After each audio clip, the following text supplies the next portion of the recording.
Salut à tous, aujourd'hui on met la loupe sur une chaussure qui fait pas mal de bruit en ce moment, l'Altra FW Biavia 2. C'est un modèle qui promet de changer la donne dans l'univers des chaussures de running ultra confortables. Alors on va décortiquer ça ensemble pour voir ce qu'elle a vraiment sous la semelle. Franchement, qui n'a jamais rêvé de trouver la chaussure parfaite pour les sorties longues? Celle où les kilomètres s'enchaînent et où les pieds commencent à fatiguer. Cette espèce de quête du Graal, la chaussure qui offre un amorti incroyable, de la protection et de la douceur, c'est au cœur des préoccupations de beaucoup de monde. Et c'est pile là que la FWD Via 2 se présente comme une solution potentielle. Bon, pour bien piger ce qu'est cette chaussure, il faut remettre les choses dans leur contexte. Elle s'inscrit dans une vraie évolution pour Altra, une marque dont la signature c'est le confort. Et ce modèle pourrait bien être le point d'orgue de cette recherche. Déjà, il faut voir où elle se situe. C'est simple.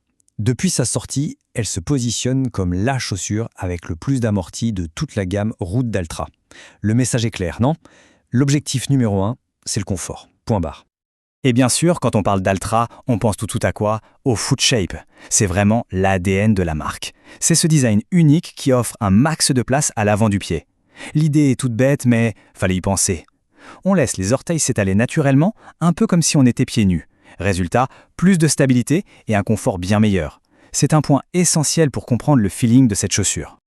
Allez, on passe au nerf de la guerre, l'innovation. La première version de la Via, on va pas se mentir, elle était critiquée pour un truc en particulier, elle était trop ferme. Mais Altra a bien entendu le message. Et leur réponse, elle tient un nom. Ego P35. Là, ce qu'on voit, c'est hyper parlant.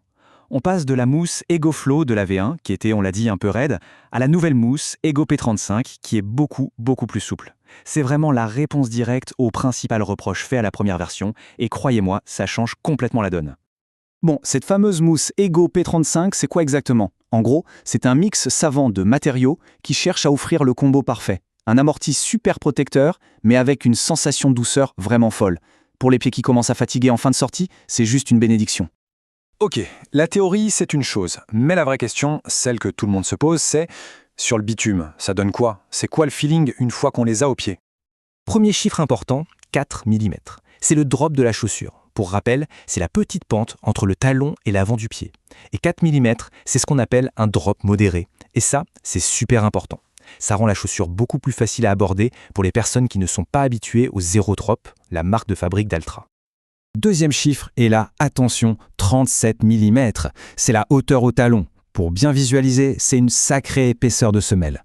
En clair, ça veut dire une montagne d'amorti sous le pied, prêt à encaisser tous les impacts, kilomètre après kilomètre. Et pour finir, le poids, 278 grammes. Et c'est là que c'est assez bluffant. Parce que pour une chaussure aussi matelassée, c'est franchement léger. Et ça, sur la durée, ça fait une vraie différence pour ne pas avoir l'impression de traîner des enclumes. Donc si on résume le ressenti en course, eh bien c'est un confort qui ne bouge pas du début à la fin. L'amorti est là, bien présent. Et malgré la hauteur, la chaussure est étonnamment stable. On a aussi cette petite géométrie à bascule, le fameux rocker, qui aide à avoir une foulée bien fluide. Et pour finir, le chausson est super agréable, le mesh respire bien, le maintien est top, en partie grâce à cette languette bien rembourrée qui vient caler le pied comme il faut. Bon, maintenant qu'on a vu la fiche technique et le ressenti, la question c'est, est-ce que cette chaussure est faite pour n'importe qui? Pour quel profil de course est-elle vraiment pensée? Et là, on voit bien qu'elle est super polyvalente. Elle est parfaite pour s'initier à l'univers Altra sans le choc du zéro drop.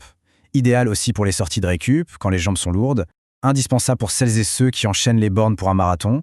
Bref, pour toute personne qui a besoin de beaucoup de protection, elle coche toutes les cases. Le public est varié, mais le point commun, c'est cette recherche de confort maximal. Et concrètement, pour quel usage? Son domaine de prédilection, c'est clairement les sorties longues et les footings de récup. C'est là qu'elle brille. C'est la partenaire d'entraînement rêvée pour la prépa d'un semi ou d'un marathon, quand on accumule les kilomètres et que le corps a besoin d'être chouchouté. Allez, c'est l'heure du bilan. On met tout sur la table. Les points forts, les points faibles, et surtout, on va voir comment elle se place face aux autres mastodontes de la catégorie. Alors, les points forts, ils sont assez clairs. D'abord, l'amorti XXL grâce à cette nouvelle mousse. Ensuite, le confort incomparable de la Foot Shape qui laisse de la place aux orteils. On a aussi sa légèreté, qui est un vrai plus, et sa stabilité. Tout ça mis ensemble, ça donne un confort global qui est juste son meilleur argument. Évidemment, il y a aussi des petits bémols. Faut être honnête, ce n'est pas une bête de course pour les séances de vitesse, elle manque un peu de peps. Pour certains pieds, le maintien au talon pourrait sembler un peu lâche. Et puis, son prix, 165 €, ça la positionne dans le segment premium. Et bien sûr, si on aime sentir la route, ce n'est clairement pas le bon modèle.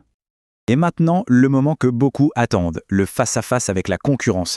Comment est-ce qu'elle s'en sort face aux stars de la catégorie? C'est souvent ça qui aide à se décider. Quand on jette un œil à ce tableau, il y a 2 trucs qui ressortent tout de suite pour la Via 2. Premièrement, son drop de 4 mm, c'est le plus bas de tout le groupe, et ça la met vraiment à part.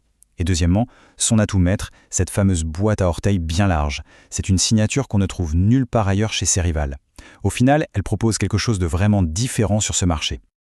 Pour conclure, si on devait retenir une seule chose de cette Altra FWD Via 2, ce serait ça. C'est la reine du confort sur les longues distances. Ce n'est peut-être pas la chaussure la plus polyvalente du monde, mais pour sa mission première, qui est d'offrir un confort absolu pour enchaîner les kilomètres, elle est tout simplement excellente. Pour quiconque privilégie la protection et le bien-être de ses pieds sur la durée, c'est un choix de premier ordre. Une évolution vraiment réussie pour Altra.